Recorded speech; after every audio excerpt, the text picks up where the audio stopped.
है, हर रिश्ता दर बदर है, कोई जिए तो कैसे जिए, जिंदगी एक भंवर है, जिंदगी एक भंवर है, जिंदगी एक भंवर है, जिंदगी एक भंवर है, जिंदगी एक भंवर है। अरे लिखने वाले तो कुछ भी लिखते रहते हैं। लेकिन इस तर्क को मानने से कोई इनकार तो नहीं कर सकता ना राजवीर। और बलदेव सिंह का घर छोड़ते ही उनकी तरक्की के सारे रास्ते खुल गए। देखिए राकेश जी, आप जो कह रहे हैं वो मैं समझ रहा हूँ, लेकिन इतने बड़े इल्जाम को नजरअंदाज भी तो नहीं किया जा सकता। तब तो आपको मुख्यमंत्री के ऊपर पार्टी विरोधी गतिविधियों के खिलाफ कोई ना कोई फैसला सुनाना होगा। सरकार या अदालत को जो भी करना है कर सकती है। हमारे लिए ये मामला चुका है। क्या बात है सोनाली, इस घर की हवा लग गई है तुम्हें? राजनीति की बातें करने लगी हो तुम? हाँ राजवीर, थोड़ी बहुत राजनीति तो मैं भी समझने लगी। वैसे भी ये इस घर के माहौल का असर है। जो भी इस माहौल में रहेगा उस पर इसका थोड़ा सा असर तो होगा। ठीक है, मैं तुम्हारी बात पापा तक पहुंचा दूंगा। देखते हैं वो क्या कहते हैं। तुम्हें क्या लगता है, क्या ये प्लान ठीक नहीं है?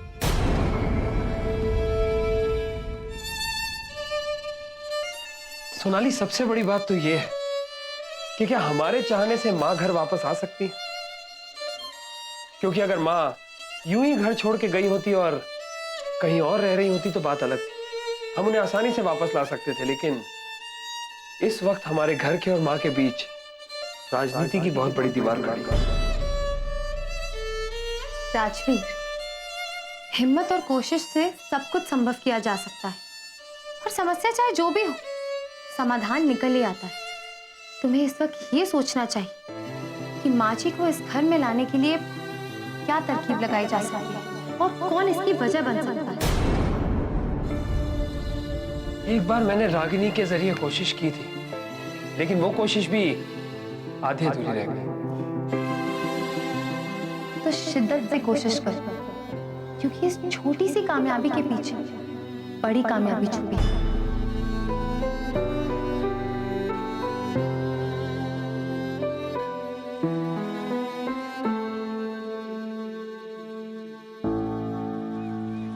एक ऐसी खबर जो किसी और पे नहीं, सूबे की मुखिया शारदा देवी पर उंगली उठाती है, शारदा देवी को कटघरे में खड़ा करती है। और वो खबर ये है कि आरटीआई एक्टिविस्ट सुनील पंडित को गोली मार दी गई।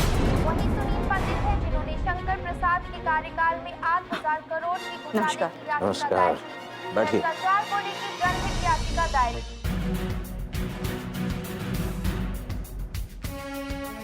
शंकर प्रसाद जी, आप जो सोच रहे थे कि सुनील पंडित को मीडिया के सामने पेश करेंगे, वो तो सारा मामला ही ठंडा हो गया। मैंने सोचा ही नहीं था कि ये सब कुछ इस तरह से हो जाएगा। सुनील पंडित ने पार्टी पदाधिकारियों के सामने अपना बयान दिया और घर पहुंचने से पहले ही उसे मार दिया गया।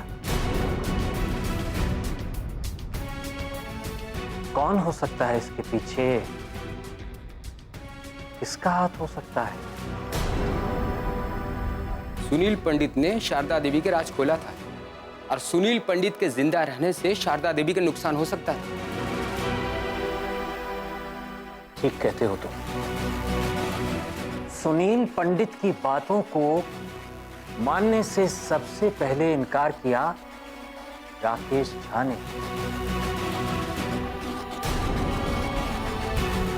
कहीं ऐसा तो नहीं कि ये राकेश झा शारदा देवी के खेल में शामिल है? उसके बारे में कुछ कहा नहीं जा सकता। इससे तो यही साबित होता है सुनील पंडित घर जाने के लिए निकला, लेकिन हो सकता है कि सुनील पंडित ने किसी को ये टिप दे दी हो, और राकेश झा को मालूम था कि सुनील पंडित का ये बयान शारदा देवी को मुसीबत में डाल सकता है। लेकिन इस बात का तो हम सिर्फ कयास लगा रहे हैं शंकर प्रसाद जी। इस बात को साबित करने का हमारे पास कोई और जरिया नहीं है। आपने सुना नहीं मीडिया में क्या बातें उछल रही हैं? और आप तो देख ही रहे हैं ना कि संदेह के दायरे में आप भी हैं।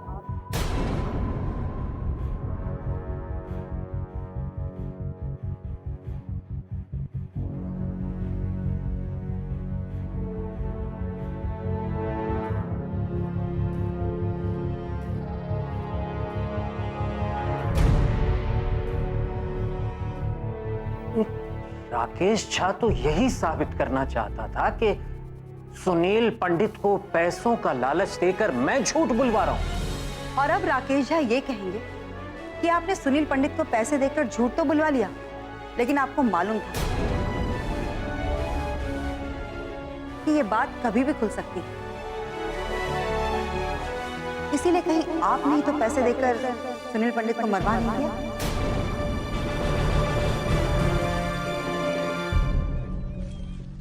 सर, जो मेल करने थे वो मैंने कर दिए हैं। इन्वेस्टिगेशन कंपनी से मेल आया था, वो लोग आपसे मिलना चाहते हैं। ठीक है, उन्हें मेल से रिप्लाई कर दो और उन्हें बोलो कि कल 11:30 बजे आकर मिलने, मैं उनसे मिल लूँ। ठीक है सर। और हाँ, कमिश्नर साहब को फोन लगाओ। Yes sir.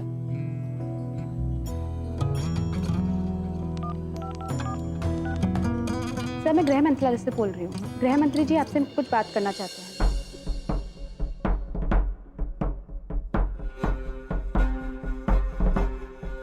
जी, जय हिंद।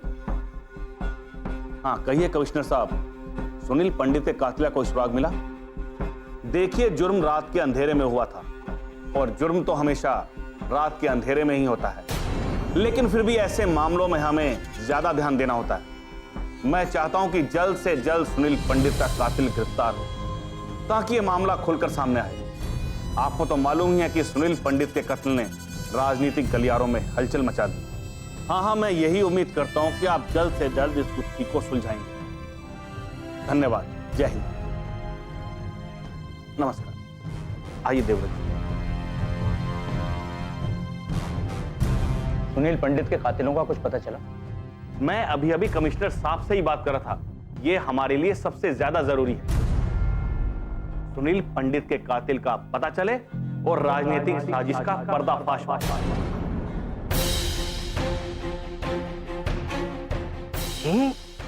ये आप क्या कह रही हैं?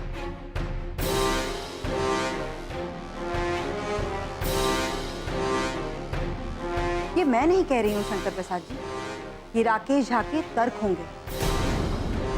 और ये भी तो सच है कि आचार्य जी के घर से सुनील पंडित को लेकर आप ही निकले थे।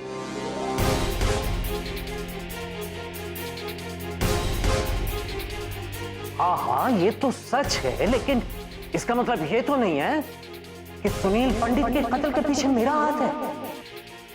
आचार्य जी के घर से निकलने के बाद मैं अपनी गाड़ी में आया हूं और सुनील पंडित वापस अपनी गाड़ी में गए। ये आप कह रहे हैं ना, लेकिन अगर कोई मानना ना चाहे तो उसे यकीन दिलाना मुश्किल होता है।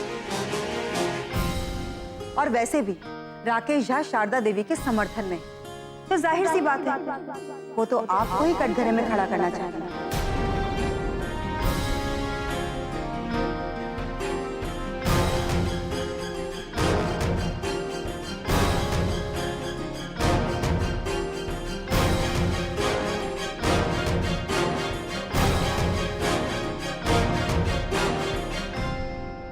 कई सारी बातें एक साथ जहन में आ रही हैं।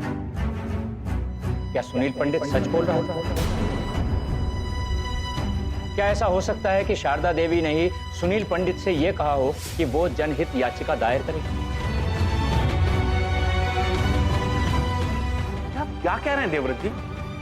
मुख्यमंत्री जी को सबसे बड़ा झटका इसी बात का लगा था कि वो चाहते हुए भी शंकर प्रसाद के खिलाफ कोई कार्रवाई नहीं कर पाई। अपनी ईमानदारी के प्रण को कायम रखने के लिए क्या यह भी हो सकता है कि शारदा देवी ने खुद जनहित याचिका दायर करवाई?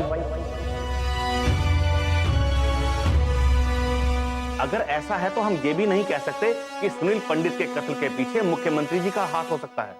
मैं ये नहीं कह सकता, लेकिन सुनील पंडित का कत्ल एक राजनीतिक साजिश जरूर है और उसके पीछे उनका सिर्फ एक ही मकसद है। वो मकसद है मुख्यमंत्री को बदनाम करना। मैं इसीलिए चाहता हूं कि यह खेल जल्द से जल्द सुलझना चाहिए और इसकी सच्चाई सामने आनी चाहिए। मैं ये समझना चाहता हूं कि आखिर इस खेल के पीछे कौन है, शंकर प्रसाद या बलदेव सिंह? कहीं ऐसा तो नहीं कि बलदेव सिंह अपनी पत्नी के बढ़ते हुए राजनीतिक कद को देखकर घबरा गए और उन्होंने ये साजिश की? खैर जो भी हो, मैंने पुलिस को हिदायत दे रखी है। आप चिंता न करें, सुनील पंडित का कातिल जल्द ही पकड़ा जाएगा।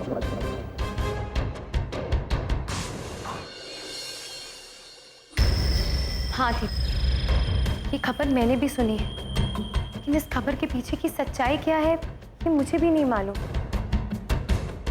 नहीं दीदी, मैं ये सब कैसे पता लगा पाऊंगी? आप तो जानती हैं कि राजनीति से जुड़ी कोई भी बात ये लोग मेरे सामने नहीं करते। मैंने आपको बताया तो था कि ऐसी कोई भी बात ये लोग मेरे सामने नहीं करेंगे, और पापा जी तो बिल्कुल भी नहीं। पता नहीं क्यों मुझे ऐसा लग रहा है कि इन सब के पीछे शंकर प्रसाद जी का हाथ है। नहीं नहीं, मेरा वो मतलब नहीं था। जी ठीक है, जैसे मुझे कुछ पता चलेगा मैं आपको बताती हूँ। जी।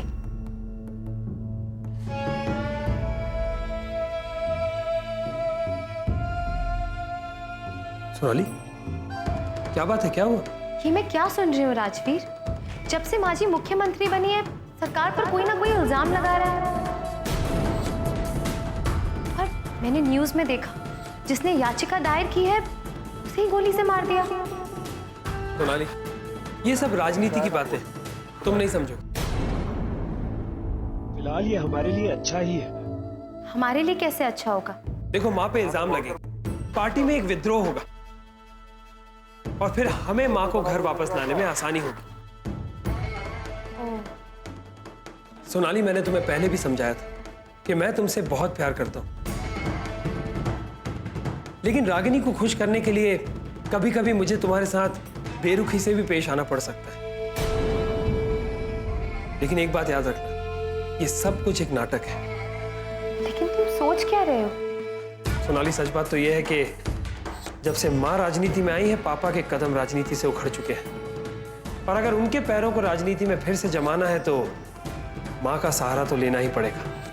बस अब तुम देखती जाओ राजनीति में कैसी उथल पुथल होती है। इस उथल पुथल का क्या करोगे जो इस घर में इसकी वजह से मची हुई है?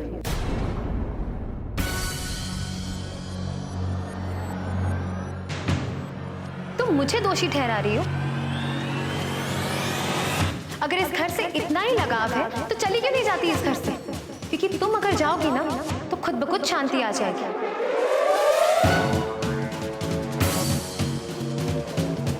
क्योंकि घर को हर वक्त सिर पर तुम ही उठाया करती हो। वो रागिनी, मैं माँ की बात कर रहा था कि माँ को घर वापस कैसे लाया जाए। माँ जी को घर वापस लाने से पहले इस घर को पहले की तरह बनाना पड़ेगा। जिस तरह इसे इस घर में लेकर आए थे, उसी तरह इसे इस घर से वापस छोड़कर आओ।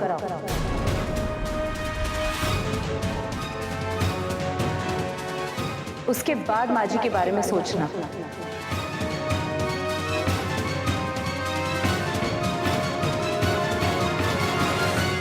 मुझे इस घर से निकालने का सपना जो तुम देख रही हो ना, उसे तुम भूल ही जाओ।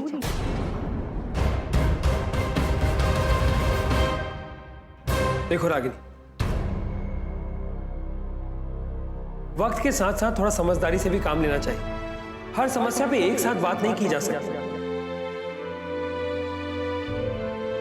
इस वक्त सबसे ज्यादा जरूरी है कि माँ को घर वापस कैसे लाया जाए, और यही सही वक्त है। हम सबको मिलकर कोशिश करनी चाहिए।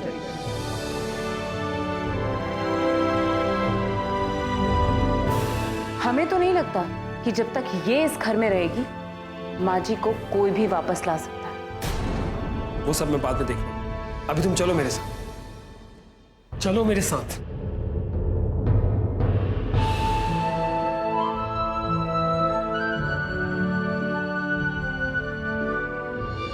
पापा और माँ के बीच राजनीति की दीवार है, और वो दीवार गिरानी मुश्किल है क्योंकि दोनों ही उस दीवार को नहीं गिराना चाहते। देखो रागी, अगर तुम चाहो ना तो माँ को ये दीवार गिराने पर मजबूर कर सकती हो। जिंदगी एक भंवर है।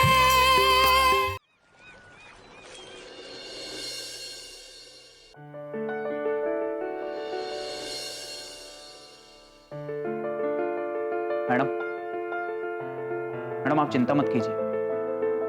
सुनील पंडित की हत्या के पीछे किसका हाथ है ये बात तो सामने आ ही जाएगी। बात को लेकर मैं भी बहुत दुखी हूं।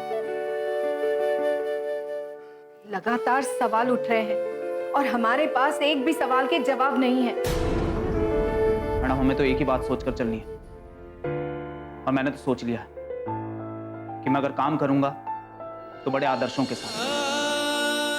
मैं मुख्यमंत्री जी के साथ जुड़ा था तो इसीलिए जुड़ा था कि मैंने उनके अंदर अपने आदर्शों को देखा। मैं उनमें एक आदर्शवादी महिला देखकर उनके साथ जुड़ा। और अब मैंने खुद से एक वादा किया कि मैं अपने आदर्शों से पीछे नहीं हूं। चाहे जो भी हालात हो, मैं जीऊंगा तो अपने आदर्शों के साथ और मरूंगा तो अपने आदर्शों के साथ। हम जानते हैं आदित्य, आपके आदर्श बड़े ही अच्छे हैं। मुख्यमंत्री जी हमेशा आपकी तारीफ करते हैं। आदर्श से बढ़कर क्या है? मैंने सच्चाई और ईमानदारी के आदर्श को अपने जीवन में अपनाया है, जिसे मैं कभी खुद से अलग नहीं होने दूंगा। चाहे जो भी हो, राजनीति में रहूं या ना रहूं, मैं आपके साथ रहूं या ना रहूं, लेकिन मैं इन आदर्शों को कभी अपने से अलग नहीं होने दूंगा। आदित्य, आपके आदर्शों पर कभी कोई सवाल नहीं उठेगा। आप तो अपना हर काम कितने अच्छे अंदाज से करते हैं, और फिर आप तो मुख्यमंत्री जी के दिल के इतने करीब हैं। जी मैडम, क्योंकि वो भी ये बात जानती है कि मैं उनके आदर्शों पर चलने वाला इंसान हूं, इसलिए वो मुझे अपने बेटे की तरह मानती है। लेकिन इस राजनीति के चक्कर में एक बात का डर लगता है।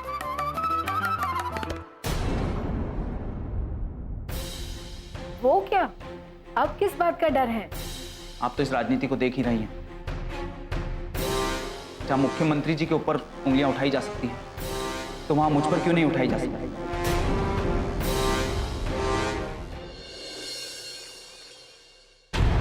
सोनाली के साथ इस तरीके से बात नहीं करनी चाहिए थी। तुम्हें पहले भी समझाया है ना कि अगर सबकी नजरों में अच्छा बनना है तो माँ के साथ संबंध अच्छे बनाने पड़ेंगे।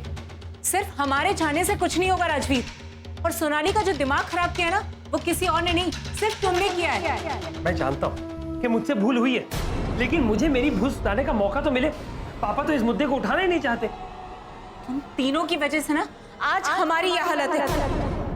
तुम सोनाली को इस घर में ले आए, पापा जी और माँ जी ने उसे इस घर में रहने दिया, और उसने तीनों की मजबूरी का फायदा उठाया। ये कल की बात है रागिनी, लेकिन आज का सच यह है कि तुम्हारे पास एक मौका है। तुम्हारे पास एक मौका है अपनी अहमियत दिखाने का, और तुम्हें उस मौके का फायदा उठाना चाहिए। लेकिन राजवीर, ये इतना आसान नहीं है कि हमारे कहने पर माँ जी वापस आ जाए। किसी के भी कहने पे माँ वापस तो नहीं आएगी, लेकिन एक बात तुम अच्छी तरीके से जानते हो कि माँ के दिल में तुम्हारे लिए बहुत हमदर्दी है, और तुम्हें इसी हमदर्दी का फायदा उठाना है। देखो रागिनी, पापा आज राजनीतिक हालातों की वजह से कोई कदम नहीं उठा पा रहे, लेकिन अगर तुम उनकी मदद करो तो कई रास्ते खुल सकते हैं। इससे ना सिर्फ पापा की नजरों में तुम्हारी अहमियत बढ़ेगी, बल्कि तुम्हारे लिए, मेरे लिए राजनीति के नए रास्ते खुलेंगे। टूटा हुआ परिवार फिर से एक हो जाएगा। तो पापा जी खुद भी तो माँ जी से बात कर सकते हैं ना? नहीं कर सकते ना रागिनी। देखो, जब दो लोगों के बीच में रिश्ता टूटता है तो उनकी जुड़ने की गुंजाइश तो होती है, लेकिन यहां पर पापा और माँ के बीच राजनीति की दीवार है, और वो दीवार गिरानी मुश्किल है क्योंकि दोनों ही उस दीवार को नहीं गिराना चाहते। देखो रागिनी, अगर तुम चाहो ना तो माँ को ये दीवार गिराने पर मजबूर कर सकती हो। अगर तुम चाहो तो माँ को मजबूरन इस घर में आना पड़ेगा। तुम इस घर की बहू हो रागिनी, और इस घर की बहू होने के नाते क्या तुम्हारा ये फर्ज नहीं है कि तुम इस घर के हालातों को फिर से सुधारो? क्या तुम्हारा ये फर्ज नहीं है कि तुम इस घर को पहले की तरह खुशहाल बनाओ? तुम हमें हमारा फर्ज समझा रहे हो। तुमने आज तक अपना कौन सा फर्ज निभाया राजवीर? और हमें तो लगता है जब से सोनाली इस घर में आई है ना, मनहूसियत का साया मंडरा रहा है यहाँ पर, और हमारे सामने तुम पर अपना अधिकार जता रही है वो। अरे उसके अधिकार जताने से कुछ भी नहीं होता। देखो, माँ सिर्फ तुम्हें मानती है, और माँ को घर सिर्फ तुम लेके आ सकती हो। उसके लिए रास्ते तुम्हें मैं बताऊंगा, लेकिन तुम्हें अपने आप को तैयार रखना पड़ेगा। मुझे ऐसा लगता है रागिनी कि अब सही वक्त आ गया है जब हम अपनी कोशिशों को कामयाब कर सकते हैं।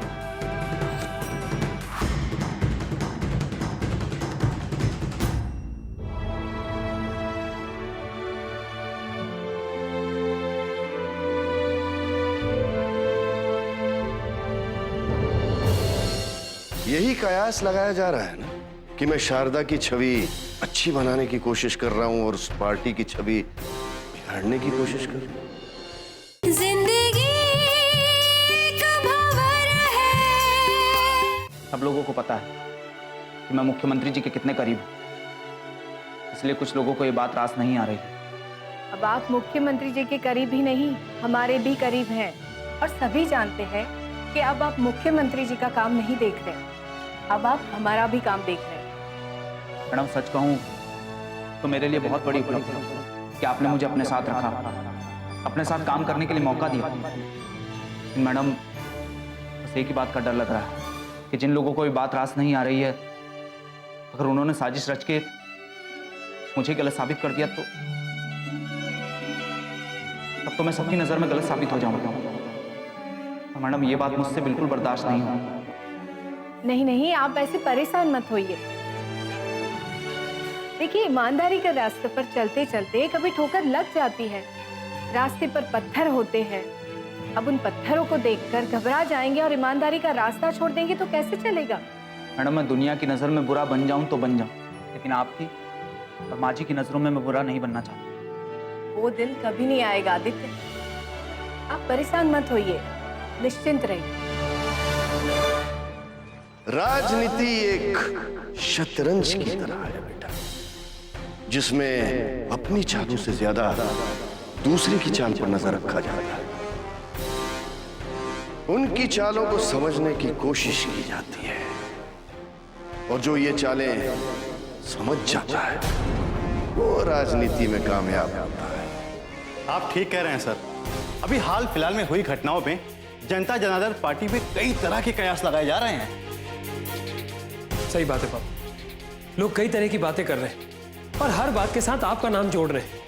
वो कह रहे हैं कि ये सारी चालें आपकी हैं क्योंकि आप मां के जरिए सत्ता तक पहुंचना चाहते हो। पता है बेटा, अच्छी तरह पता है। यही कयास लगाया जा रहा है कि मैं शारदा की छवि अच्छी बनाने की कोशिश कर रहा हूं और उस पार्टी की छवि बिगाड़ने की कोशिश कर रहा हूं।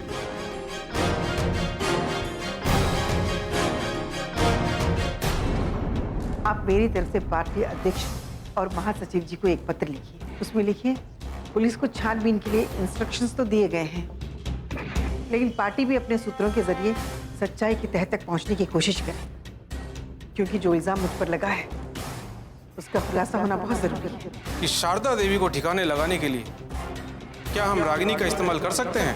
तुम तो कोई खतरनाक खेल खेलने जा रहे हो भाई।